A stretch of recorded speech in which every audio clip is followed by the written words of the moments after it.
आइए आपको human rights Congress for Bangladesh minorities reports दिखाते हैं, जहां पर हिंदुओं पर अत्याचार और जुल्म की कहानी बयां हो रही है। न्यूज रूम से मेरे साथ मेरी सहयोगी दिव्या बनी हुई है। Divya, over to you. बिल्कुल तरन्नुम, चूंकि बांग्लादेश में लगातार हिंदुओं पर अत्याचार किया जा रहा है, ऐसे में एक रिपोर्ट तैयार की गई है। HRCBM द्वारा एक रिपोर्ट तैयार की गई है, जिसमें आपको बता दें, पहले तो हम HRCBM क्या है इसके बारे में बताती हूँ। Human rights Congress for Bangladesh minorities report में खुलासा हुआ है। आपको बताते हैं क्या खुलासा हुआ है।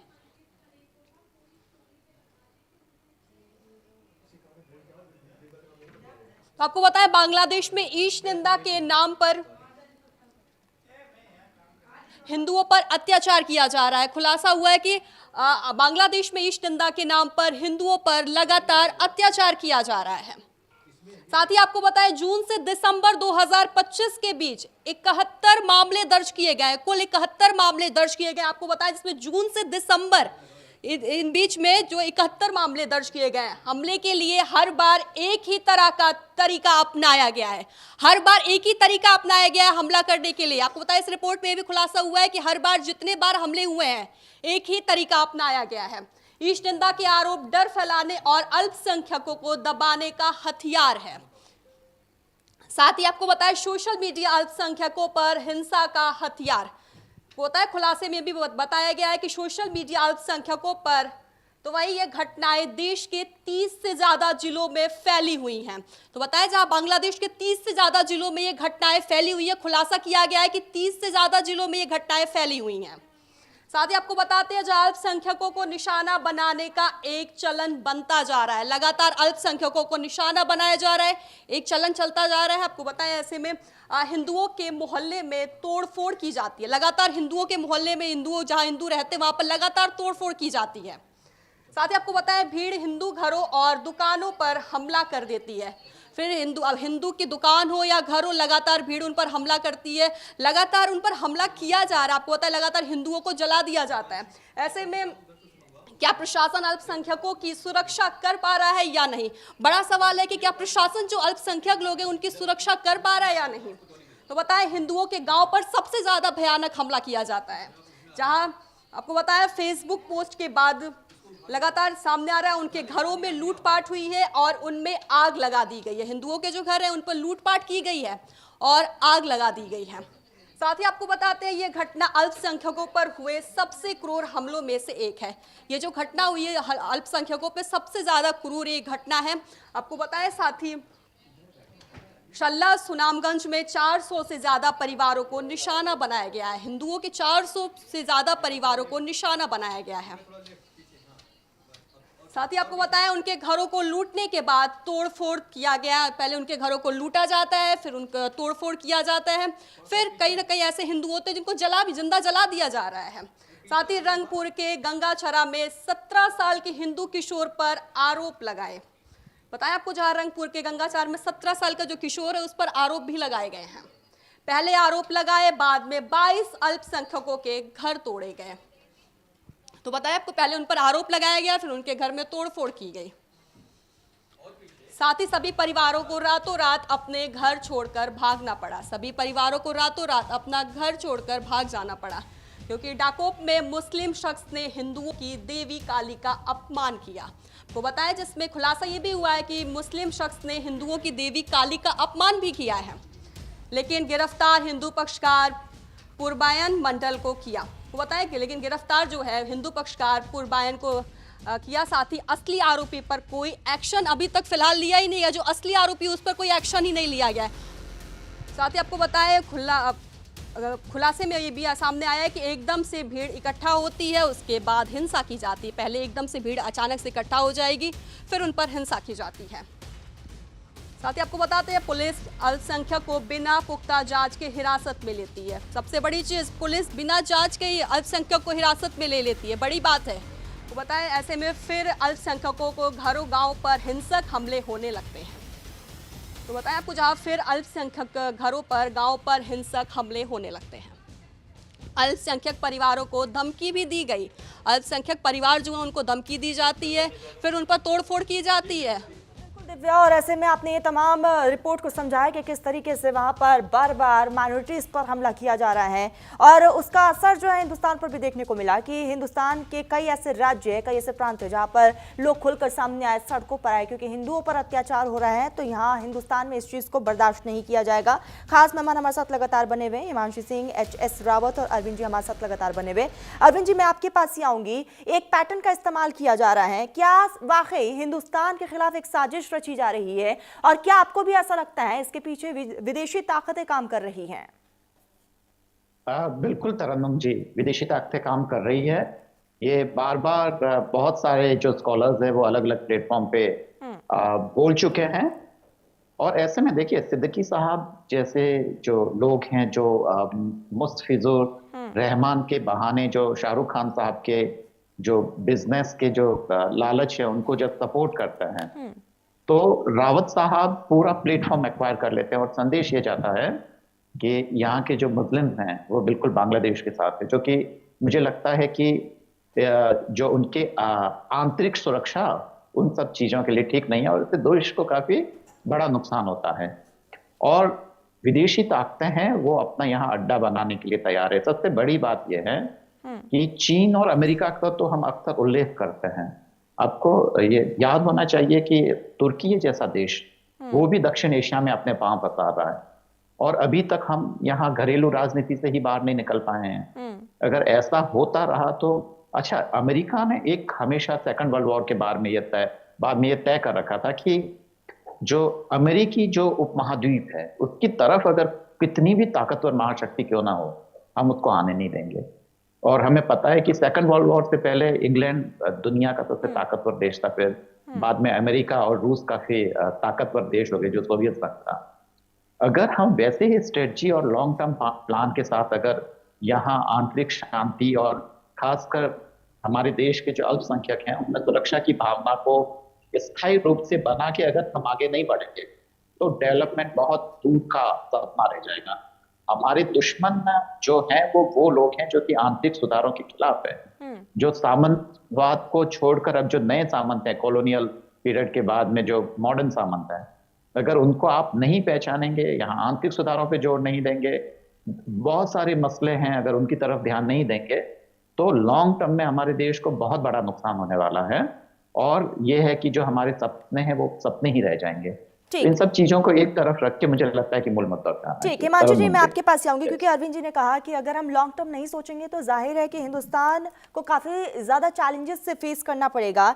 जिस देश का मुखिया खुद यूनुस जो है दिन रात भारत के खिलाफ षड्यंत्र रच रहा है, बाकायदा पाकिस्तान और चीन को इन्वाइट कर रहा है, क्या वाकई इस बीच जो है आने वाले समय में हिंदुस्तान के लिए बहुत ज्यादा चैलेंजेस रहने वाले हैं? जी बिल्कुल। पिछले जो भी देखिए सन 71 से जब से बांग्लादेश बना है, हमने एक बड़े भाई का एक फर्ज निभाया और हमने बहुत सारी चीजों को इग्नोर किया। जब 1971 के वॉर में वहां पर जमात के लोग ऑलरेडी मौजूद थे, जिनको रजाकार भी हम कहते हैं, जिन्होंने इनका साथ दिया था, तब से वहां पर आइडियोलॉजिकली लोगों की ब्रेन वॉश शुरू हो गई थी। और उस ब्रेन वॉश को हमने अपनी तरफ से, ऐसे जैसे हम निष्पक्ष हमेशा रहते हैं और संप्रभुता का हम सम्मान करते हैं, हमने कभी भी उसमें इंटरफेयर नहीं किया और वो हमारे अगेंस्ट गया है, क्योंकि पाकिस्तान ने अपनी पैठ वहां पर निरंतर बनाए रखी और इसीलिए पैराशूट से वहां पर यूनुस को लॉन्च किया गया। देखिए यूनुस का कोई पॉलिटिकल बैकग्राउंड नहीं है, अगर आप देखिए तो वो इकोनॉमिस्ट थे और ग्रामीण बैंक की वजह से उनको ये शांति पुरस्कार नोबेल का जो है वो दिया गया था। लेकिन अब बांग्लादेश में जिस तरह की ताकतें इस समय खेल रही हैं, तो हमें लॉन्ग टर्म प्लानिंग की जरूरत अब से नहीं पहले से ही थी। कहीं ना कहीं मुझे लगता है कि हमारी कूटनीति में हमने इस चीज के ऊपर या तो ध्यान नहीं दिया या हमने अपने आप देखकर इस चीज से आंखें मीच ली। अब बांग्लादेश में सिर्फ पाकिस्तान, चाइना, अमेरिका नहीं खेल रहा है, बहुत सारे प्लेयर्स हैं। और ये शेख हसीना ने अपने बयान में भी कहा था, क्योंकि मैंने अमेरिका को सेंट मार्टिन आइलैंड नहीं दिया तो मुझे वहां से निकाला गया, लेकिन सेंट मार्टिन का जो इलाका है वो बहुत छोटा है और अमेरिका को अगर अपना नेवल बेस वहां पे बनाना है तो उसको ज्यादा जगह चाहिए। और क्योंकि उसको ज्यादा जगह चाहिए तो उसने यूसुफ के साथ मिलकर एक प्लान बनाया कि जो रखाइन स्टेट है, जो म्यांमार का इलाका है, वहां पर उनको जाने दिया जाए। तो इसीलिए जो वकारुज्जमान है, जो वहां के आर्मी चीफ है, उन्होंने यूनुस को बहुत क्लियर शब्दों में बता दिया था कि this is a compromise on national security, क्योंकि अगर आप अमेरिका का जो इंडो पैसिफिक कमांड है वो यहां पर इस इलाके पर नजर रखता है, उसकी कार्रवाई होती है। पाकिस्तान जो है उसके सेंटकॉम के अंतर्गत आता है। तो अमेरिका का इंडो पैसिफिक में बहुत ज्यादा इंटरेस्ट है, चाइना पे नजर रखने के लिए, भारत पे नजर रखने के लिए और अपना एक बेस बनाने के लिए। भारत क्योंकि इन चीजों को अपोज कर रहा है और कूटनीतिक तौर पे वो अपने स्टैंड को क्लियर किए हुए है, तो भारत के खिलाफ भी जो ये ताकतें हैं वो कोशिश कर रही है कि भारत को बांग्लादेश के साथ में एक ऐसे वॉर में उलझा दिया जाए जैसे कि रशिया यूक्रेन का वॉर चल रहा है, कि बहुत समय से उसका कोई निष्कर्ष नहीं निकल रहा है। और यही एक रीजन है कि ऑपरेशन सिंदूर में भारत 4 दिन के बाद में शांत हो गया था, जब उसको स्ट्रैटेजिक बढ़त मिल गई थी। तो भारत यहां पर लॉन्ग टर्म गेम तो खेल रहा है, लेकिन क्योंकि कूटनीति की हर चीज हमारे सामने नहीं होती है, बहुत सारे स्ट्रैटेजिक और मिलिट्री जो डिसीजंस हैं वो फाइलों में बंद रहते हैं और जनता को जब फाइलें डिक्लासिफाई होती है तभी बताए जाते हैं। तो शायद हमको लग रहा है कि सरकार कुछ कर नहीं रही है, लेकिन ऐसा नहीं है। देखिए एस जयशंकर जो हमारे विदेश मंत्री हैं वो इस समय बांग्लादेश जा भी रहे हैं खालिदा जिया के अंतिम संस्कार के लिए। बिल्कुल। तो मुझे लगता है कि भारत की सरकार अपनी तरफ से कोशिश कर रही है कि आगे जो तारिक रहमान अगर सत्ता में आते हैं, जो कि बहुत संभावना है, क्योंकि बांग्लादेश में इस समय एक चेहरा है जिसको जनता पहचानती है, भले ही वो 17 साल से लंदन में बैठे हुए थे, लेकिन इसके अलावा कोई कद्दावर नेता इस समय बांग्लादेश में नहीं है। इंकलाब मंच हो गया या एनसीपी हो गया या जमात इस्लामी हो गया, ये बड़ी छोटी छोटी सी पार्टीज हैं और ये सड़कों को कंट्रोल करती है, नो डाउट, जनभावनाओं को कंट्रोल करती है, नो डाउट, लेकिन एक जो चेहरा चाहिए विश्व को दिखाने के लिए वो इस समय तारिक रहमान के पास है। तो भारत कहीं ना कहीं कूटनीति के तौर पर अपने आप को ये दिखाना चाह रही है कि आगे आने वाले जो भी सत्ता में आएंगे उनके साथ भारत की सरकार अपने संबंध अच्छे करना चाहती है। तो मुझे लगता है कहीं ना कहीं कूटनीतिक हलकों में इस चीज को हमें अप्लॉज भी करना चाहिए। ठीक है रावत साहब, मैं आपके पास ही आऊंगी। जैसा कि हिमांशु जी ने भी जिक्र किया और अरविंद जी ने भी जिक्र किया है कि चुनौतियां बहुत ज्यादा है, कट्टरपंथी हिंदुस्तान की तरफ आंख उठाकर जरूर देख रहे हैं, लेकिन कहीं ना कहीं हम सबका एक दायित्व बनता है कि हिंदुस्तान के भाईचारे को भी कायम रखे, इस तरह के कोई भी ऐसा बयान ना दे जिससे हिंदुस्तान का माहौल खराब हो। देखिए तरुण जी, एक चीज बताना चाहता हूं मैं, अरविंद जी की जो सोच है वो अलग है, हिमांशी जी की सोच अलग है, दोनों अपने अपने तरीके से सोचते हैं। हम एक धर्म गुरु हैं उस तरीके से सोचते हैं। हमें ये पता है कि गजवाए हिंद उसके तहत एक पाकिस्तान से एजेंडा चलाया जा रहा है, इस्लामिक एजेंडा है जो ये चाहते हैं। उनको ये पता है, पाकिस्तान की आईएसआई को ये पता है कि हिंदुस्तान में हम मुसलमानों को गुमराह नहीं कर सकते जब तक मोदी सरकार है। उनको अच्छी तरीके से पता है कि किसी भी कीमत पर वो सफल नहीं हो सकते। उन्होंने नया तरीका अपनाया कि पहले वो नेपाल में घुसे, उनको लगा कि नेपाल में भी पॉसिबिलिटी नहीं है क्योंकि वहाँ तो हिंदू मेजोरिटी में है, तो उन्होंने बांग्लादेश को टारगेट किया। उसमें सपोर्ट चाइना ने भी किया है कि वहाँ पर उन्होंने जिहाद, इस्लामिक जिहाद, हिंदुस्तान के खिलाफ, हिंदुओं के खिलाफ, काफिरों के खिलाफ, यानी धर्म का एक ऐसा अफीम का नशा होता है कि आप किसी को भी चटा दीजिए वो कहीं ना कहीं चाटने को तैयार हो जाता है। यही धर्म जब है दिल से निकलकर दिमाग पर चढ़ता है तो जहरी फैलाता है रावत साहब। हाँ। इस्लामिक जिहाद का जो नशा है ना वो ऐसा आईएसआई ने इनके दिमाग में भर। सिर्फ एक धर्म के लिए नहीं, मैं सभी धर्म के लिए कह रही हूँ, अगर वो दिल से निकलकर दिमाग पर बैठ जाए तो वो जहरी फैलाएगा। देखिए आज तो हिंदू तो बहुत बहुत कम रह गया है। कहाँ हिंदू? हिंदुस्तान में तो है, बाकी तो सब इस्लामिक स्टेट या ईसाइयों के, बौद्धों के हैं।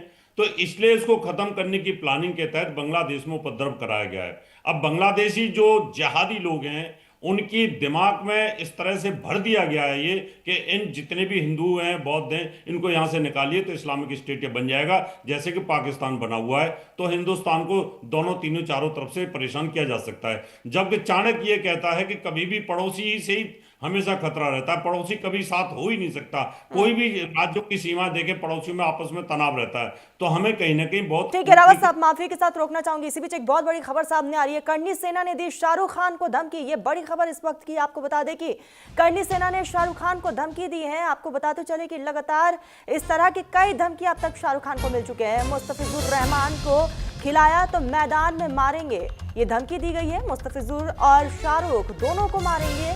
आपको बता दें कि करनी सेना की तरफ से ये धमकी दी गई है और इसीलिए हम कह रहे हैं कि बार बार इस तरह के बयान से हिंदुस्तान का भी माहौल खराब हो सकता है। मुस्तफिजुर और शाहरुख दोनों को मारने की यहाँ पर धमकी दी गई है। रावत साहब, आपके पास ही में आऊंगी। जिस चीज का हम जिक्र कर रहे थे कि हिंदुस्तान का माहौल खराब नहीं होना चाहिए किसी भी सूरत में, जवाब दीजिएगा। देखिए, माहौल खराब नहीं होना चाहिए, लेकिन अगर जानबूझ करके अगर कोई इस्लामिक जिहादी आदमी, अगर कोई फिल्मी एक्टर अगर इस प्रकार की बातें करेगा तो कौन बर्दाश्त करेगा। अगर पाकिस्तान में वहां पर बाढ़ आती है तो वहां पर तो फंड दे दिया जाता है अपने एनजीओ के माध्यम से। हिंदुस्तान में कोई तकलीफ होती है, कोई दिक्कतें आती है तो इसको सांप सूंघ जाता है। तो इसका मतलब जिहादी मानसिकता तो फिल्म इंडस्ट्री के अंदर भी घुस हुई है। वो भी तो देवी देवताओं की मजाक उड़ाते हैं कहीं ना कहीं, हिंदू देवी देवताओं को। उनको बड़ा आसानी होती है क्योंकि उन्होंने भी एक एजेंडा सेट किया हुआ है जिहाद का। और आज से नहीं, जब से फिल्म इंडस्ट्री बनी है तब से लेकर आज तक उन्होंने हमेशा हिंदुओं को ही डाउन किया है और हमेशा कहीं ना कहीं दूसरे धर्म के लोगों को अपर बताने की कोशिश की है। तो उसमें शाहरुख खान इन्वॉल्व है, तो इसलिए निश्चित तौर पे हम विरोध करेंगे और खुल के विरोध करेंगे, उसको आने भी नहीं देंगे। अगर आता है तो निश्चित तौर पर हम शाहरुख खान के खिलाफ भी एक्शन लेने की कोशिश करेंगे। ठीक है, शोएब साहब मैं आपके पास ही आऊंगी, जवाब दीजिएगा।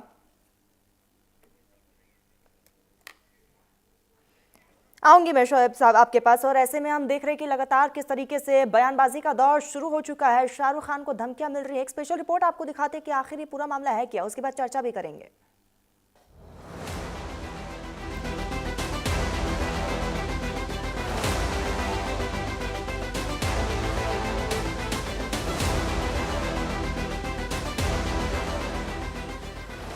बांग्लादेश, जहां अल्पसंख्यक हिंदू आज डर में जी रहा है। कई घरों में आग, कई तलवारों से हमले, कई भीड़ की ओर से पीट पीट कर हत्या, महिलाओं को धमकियां, बच्चों को नहीं बख्शा गया, पूजा स्थलों को निशाना बनाया गया। वीडियो वायरल है, तस्वीरें गवाही दे रही हैं। लेकिन बांग्लादेश सरकार या तो खामोश है या फिर बेबस। और ऐसे वक्त में सवाल उठता है, क्या भारत को आंख मूंद कर सब कुछ क्रिकेट के नाम पर भूल जाना चाहिए? क्यों नहीं चाहिए बांग्लादेशी खिलाड़ी? बांग्लादेश में हिंदुओं पर अत्याचार, हिंदुओं पर हो रहे हमलों से देश में गुस्सा, बांग्लादेशी खिलाड़ी को आईपीएल में इजाजत, हिंदुओं का अपमान, बांग्लादेशियों में भारत विरोधी भावनाएं। मुस्तफिजुर रहमान बांग्लादेश का स्टार गेंदबाज, आईपीएल में करोड़ों की बोली, स्टेडियम में तालियां, ब्रांड वैल्यू। लेकिन सवाल ये नहीं कि मुस्तफिजुर कितना अच्छा खेलते हैं, सवाल ये है कि क्या उन्होंने कभी बांग्लादेश में हिंदुओं पर हो रहे जुल्म के खिलाफ आवाज उठाई? क्या उन्होंने कभी कहा हिंसा गलत है, हिंदू भी सुरक्षित हो? तो फिर मुस्तफिजुर रहमान को इतनी तवज्जो क्यों? क्यों करोड़ों का सम्मान, क्यों चुप्पी का इनाम? बांग्लादेश में हिंदुओं पर हो रहे अत्याचार के बीच अब देश में आवाज उठ रही है, नहीं चाहिए मुस्तफिजुर रहमान। सोशल मीडिया पर ट्रेंड, सड़कों पर सवाल, लोग पूछ रहे हैं कि जब बांग्लादेश में हिंदुओं का खून बह रहा है तो भारत में उनके खिलाड़ियों का स्वागत क्यों? क्या आईपीएल सिर्फ पैसा देखेगा या इंसानियत भी? शाहरुख खान सिर्फ एक एक्टर नहीं, एक आइकॉन है। आपकी टीम जब मुस्तफिजुर को मौका देती है तो देश को एक संदेश जाता है। शाहरुख खान ने मुस्तफिजुर को 9.2 करोड़ रुपए में खरीदा है। अब इसको लेकर शाहरुख खान पर भी सवाल उठ रहे हैं, क्या पैसे और खेल के लिए सब कुछ जायज है? मुस्तफिजुर रहमान, शाहरुख क्यों मेहरबान? मुस्तफिजुर को बीसीबी से केकेआर के लिए खेलने की अनुमति। शाहरुख खान ने मुस्तफिजुर को 9.2 करोड़ रुपए में खरीदा। शाहरुख खान पर उठे सवाल, बांग्लादेशी क्रिकेटर को इतनी तवज्जो क्यों? सोशल मीडिया पर केकेआर बायकॉट ट्रेंड। वहीं हिंदू समाज शाहरुख खान और बांग्लादेश क्रिकेट के खिलाफ विरोध में उतर आया है। भारत में धार्मिक नेता और लोग बांग्लादेश में हिंदुओं पर हो रहे हमलों से नाराज हैं और उनका मानना है कि ऐसे समय में बांग्लादेशी खिलाड़ी को आईपीएल में खेलने देना अपमान है। कथावाचक देवकी नंदन ने कहा, जिस तरह आईपीएल से पाकिस्तान को बाहर किया वैसे ही बांग्लादेश के खिलाड़ियों को भी करना चाहिए। हाँ, आईपीएल के नाम से याद आ गया, हम सरकार से निवेदन करेंगे, बीसीसीआई से निवेदन करेंगे, इस आईपीएल मैच में जैसे पाकिस्तानी कोई खिलाड़ी नहीं खेलता वैसे ही बांग्लादेशी भी कोई खिलाड़ी नहीं खेलना चाहिए। कौन कौन चाहता है बांग्लादेशियों का वॉकआउट होना चाहिए? हमने एक दिन आपसे कहा था कि अपने घरों से बांग्लादेशियों को बाहर निकाल दो, काम से बाहर निकाल दो, हमने कहा था। कौन कौन हमारी बात के साथ है? वैसे ही आईपीएल में से बहुत बड़ा पैसा ये क्रिकेटर ले जाते हैं। हम निवेदन करेंगे यहां बैठकर हर बांग्लादेशी क्रिकेटर को उसके बांग्लादेश में कैच, वहीं कैच कर दो, आउट कर दो, बोल जाओ आउट हो यहां से, तुम आईपीएल में नहीं खेलोगे। और ये भावना, भारत की भावना, हिंदुओं के हत्यारों के साथ में बीसीसीआई को नहीं खड़े होना चाहिए। इसके साथ ही मध्य प्रदेश के उज्जैन में धार्मिक नेताओं ने धमकी दी है कि अगर बांग्लादेशी क्रिकेटर को आईपीएल में खेलने की अनुमति दी गई तो वे कार्रवाई करेंगे। धार्मिक नेताओं ने मुस्तफिजुर रहमान के साथ साथ केकेआर के सह मालिक शाहरुख खान को भी टारगेट किया और उन्हें भी धमकी दी है। उज्जैन में धार्मिक नेताओं की धमकी, बांग्लादेशी खिलाड़ी स्वीकार नहीं, खेल हुआ तो मैदान में उतर कर रुकवा देंगे, हिंदुओं पर हो रहे अत्याचार नजरअंदाज किए जा रहे हैं। ये सिर्फ खेल का मुद्दा नहीं, हिंदू समाज की सुरक्षा सम्मान का सवाल। भारत सरकार और क्रिकेट संस्थाओं की चुप्पी चिंता का विषय। कर्णी सेना ने भी चेताया है। कर्णी सेना ने कहा, मुस्तफिजुर रहमान आईपीएल में खेलेगा तो जिस मैदान पर खेलेगा वही मारेंगे। शाहरुख खान को भी मारेंगे अगर मुस्तफिजुर को अपनी टीम में खिलाया तो। दरअसल सवाल बहुत बड़ा है, आईपीएल में खेलने के लिए सिर्फ टैलेंट काफी है या नैतिक जिम्मेदारी भी होनी चाहिए। न्यूज इंडिया किसी खिलाड़ी के खिलाफ नहीं, न्यूज इंडिया अन्याय के खिलाफ है। अगर बांग्लादेश में हिंदुओं पर अत्याचार हो रहा है तो चुप्पी भी अपराध है। और न्यूज इंडिया का आज का सवाल यही है, क्रिकेट बड़ा या इंसानियत। Bureau report, news India.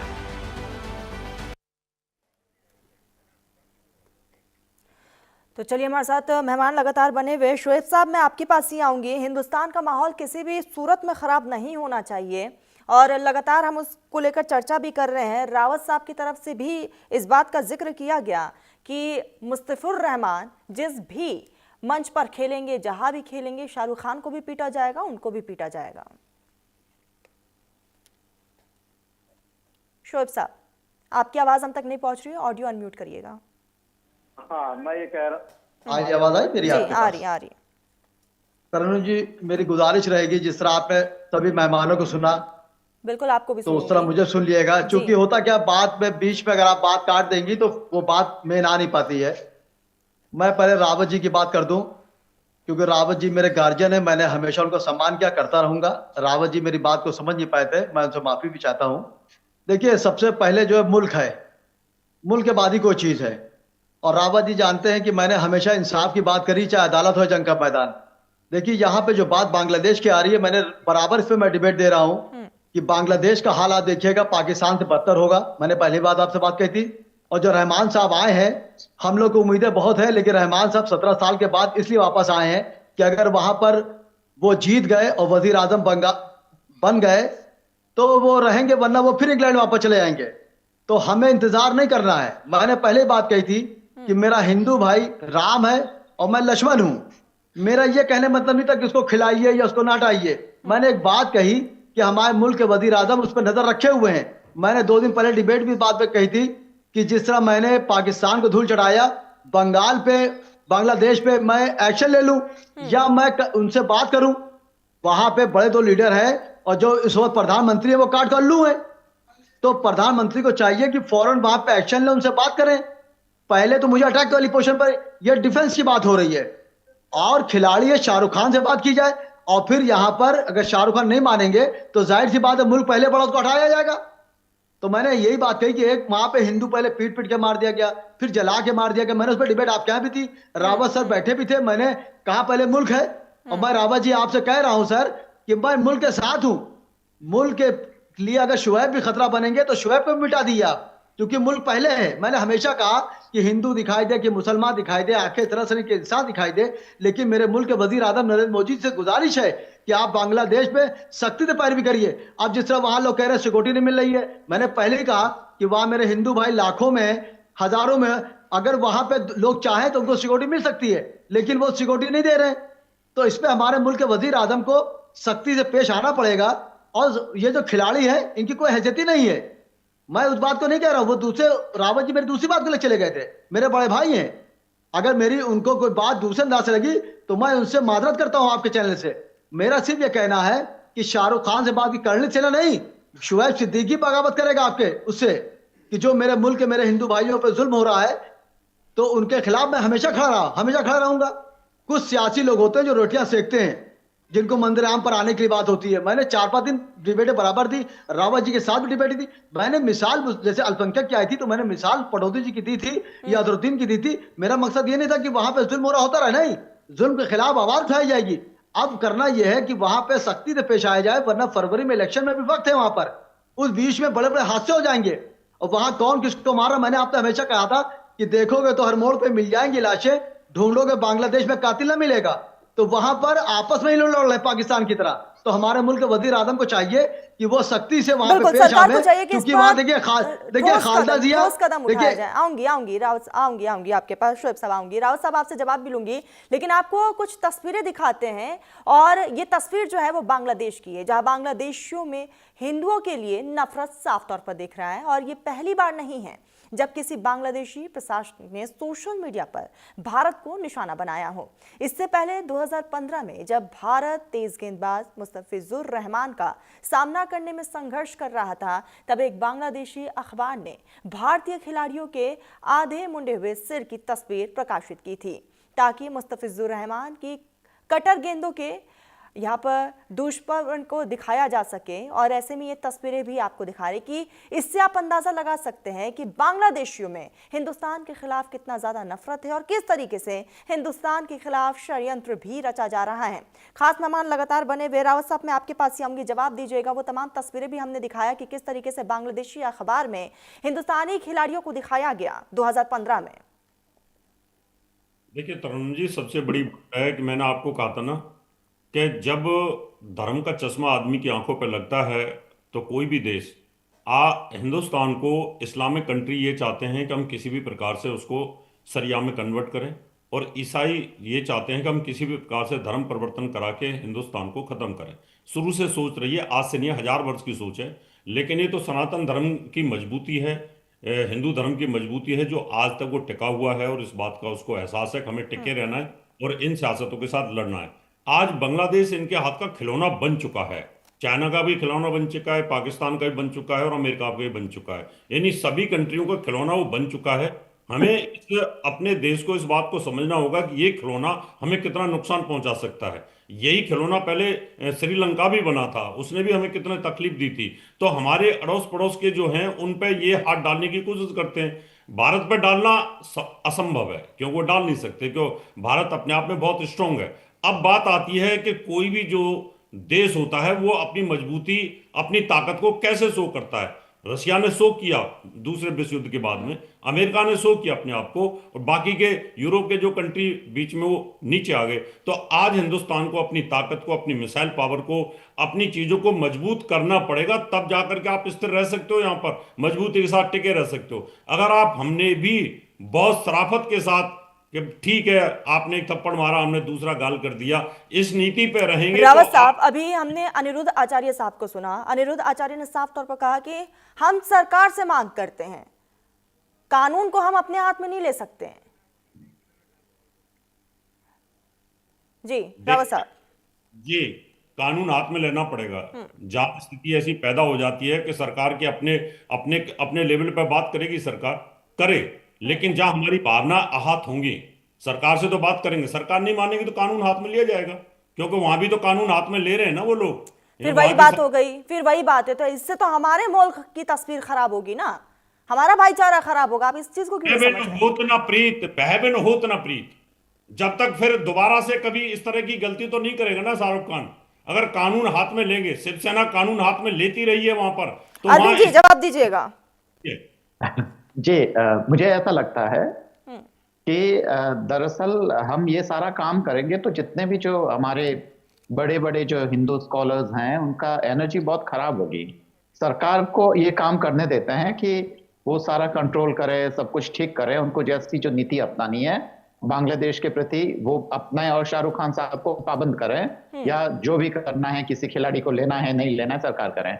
Hindu scholars या मुस्लिम स्कॉलर्स को यह करना चाहिए कि जो दोनों ही धर्मों में जो आंतरिक सुधार की जरूरत है, बहुत सारी कुरीतियां हैं, बहुत सारे स्कॉलर्स को जो एक प्लेटफॉर्म नहीं मिल पा रहा है, उस पर ध्यान दें। और एक नया जो एकदम मॉडर्नाइज करके और एक बहुत अच्छा जो सुंदर देश बन सकता है, अगर करेंगे। बाकी तो टाइम बहुत खराब होगा ना उसमें, कि आप जाएंगे वहां खो देंगे। उसकी जगह अगर हम कुछ और नीतियों का निर्माण करें, कुछ का अच्छा करें, तो उससे काफी फायदा होगा देश को।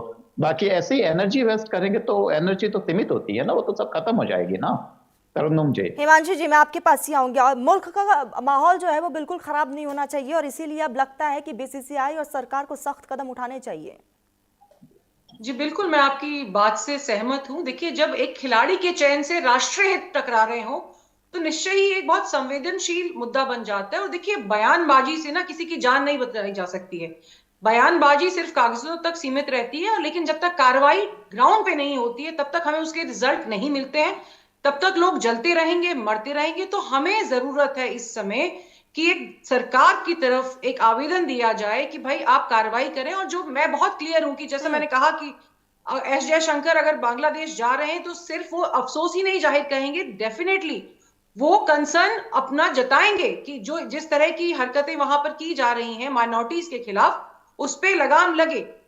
और ये हमारे लिए भी जरूरी है कि जो लोग इसमें इन्वॉल्व हैं, चाहे बीसीसीआई हो चाहे केकेआर हो, उनको देश की संवेदना से इस समय वास्ता रखना चाहिए, क्योंकि इससे दर्शकों पर भी प्रभाव पड़ेगा, उनकी ब्रांडिंग पे भी प्रभाव पड़ेगा। हमने ये पहले भी देखा है कि जब इस तरह का कुछ होता है तो भले ही भारत में क्रिकेट एक धर्म की तरह है, लेकिन लोग उस धर्म को अस्वीकार कर देते हैं जब उनकी भावनाओं के साथ खेला जाता है। तो मुझे लगता है कि इस चेतावनी को उनको संज्ञान में लेना चाहिए और कार्रवाई जिस तरह से उनसे बन पड़े वो लेनी चाहिए। शोएब साहब, मैं आपके पास ही आऊंगी क्योंकि वक्त की भी कमी है, जवाब रखिएगा। देखिए तरन्नुम जी, मेरी आवाज आ रही है आपको? जी, आ रही आ रही। देखिए तरन्नुम जी, ऐसा है, मुल्क के साथ कोई सपोर्ट नहीं होगा, चाहे हालात जैसे भी हो, चाहे हिंदू भाई पे जुल्म हो चाहे मुसलमान भाई पे जुल्म हो, उस पर समझौता नहीं किया जाएगा। देखिए तरन्नुम जी, वहां की सियासत जो है समझने की जरूरत है। वहां खालिदा जिया जो है और शेख हसीना वो आपस में टकराती हैं। तो चूंकि शेख हसीना को हमारे मुल्क के वजीर आजम ने यहाँ उन्होंने शरण दी है, बचा रखा है, जो संविधान में भी है और होना चाहिए, उसको वो खल्ला उसमें खेल कर रही है। आप देखिए, आप नीचे स्तर पर अगर जाएं तो आप जो है हिंदू मुस्लिम में कभी बंटवारा नहीं कर सकते हैं। आप यही हमारे बड़े भाई हमारे एक हैं यहाँ पर, इस वक्त जो इलेक्शन चल रहा है bar council of Uttar Pradesh का, वहीदुज्जमा सफी साहब हैं, उनको आप समझ लिए कि मुसलमान छोड़िए, पूरा हिंदू एक तरफा लड़ा रहा है, यादव लड़ा रहा है, पंडित लड़ा रहा है, तमाम कितनी कास्ट लोग उनको इलेक्शन लड़ा रहे हैं, गैर मुस्लिम लड़ा रहे हैं, मुस्लिम पीछे है, सिर्फ हिंदू एक तरफा लड़ा रहा है वहीदुज्जमा सफी साहब को बार काउंसिल का। तो मेरी गुजारिश है कि हमको आपको एक होके, अगर मुस्तफिजुर रहमान केकेआर के लिए खेलते तो आपको दिक्कत नहीं होगी। जी क्या कह रही? मुस्तफिजुर रहमान अगर केकेआर के लिए खेलते हैं तो आपको दिक्कत नहीं होगी? नहीं, देखिए बात बताएं मैं आपको, उस वक्त अभी बात हुई थी, शाहरुख खान से बात की जाएगी, पहले मुल्क है उसके बाद ही कुछ है। और मुझे उम्मीद है कि शाहरुख खान जो है इस वक्त अपने घर मन्नत बैठे होंगे, और आपका चैनल कोई मामूली चैनल नहीं है, आपका नेशनल चैनल है, वो देख रहे होंगे, और वो पहली फुर्सत में उनको टीम से निकाल देंगे। क्योंकि देखिए, एक्शन का रिएक्शन होता है, होना भी चाहिए। मैंने पहले हमेशा कहा कि एक आरजू नहीं हर आरजू तो यह है, लाकर जरा से दो खाके वतन कफन में। तो मुल्क मेरे लिए पहले है, बात पे कुछ है। तो मेरी गुजारिश रहेगी कि मुल्क के वजीर आजम साहब से कि वो पहले बांग्लादेश को सबक सिखाएं, और शेख हसीना जी से बात करें कि आपको मैंने रखा, मेरे हिंदू इसलिए रखा है कि मेरे वहां पे मेरे मुल्क के लोग वहां मारे जाएं। तो मैं यहां रहता हूं। देखिए, मैंने हमेशा रावत जी से भी जिन मुसलमानों को मुल्क छोड़ के जाना था वो मुल्क छोड़ के चले गए, लेकिन हम इस मुल्क में पैदा हुए हैं, हमें यही रहना है। और मैं हर मुसलमानों की तरफ से एक शेर जरूर कहूंगा कि एक आरजू नहीं हर आरजू तो यह है, लाकर जरा से रख दो खाके वतन कफन में। तो हम अपने मुल्क के लिए जान दी थी, जान देंगे और जान देते रहेंगे। मैं मुल्क के साथ हूं, कल सेना छोड़ दिए, मैं अगर मौका मिलेगा मैं पिछ खो दूंगा, क्योंकि वहां पे मेरे भाई मारे जा रहे, मुझे बर्दाश्त नहीं है। अल्पसंख्यक पे हमेशा हमला हुआ है, बिल्कुल आप देखिए, तो अब नहीं हो पाएगा। बिल्कुल, और यहाँ पर आपने बिल्कुल दुरुस्त इस बात का जिक्र किया कि मुल्क के ऊपर कुछ भी नहीं। आप सभी ने अपना बहुत कीमती वक्त दिया, हिमांशु जी, रावत साहब, अरविंद जी और सिद्दीकी साहब, आप चारों ने बहुत कीमती वक्त दिया, बहुत शुक्रिया।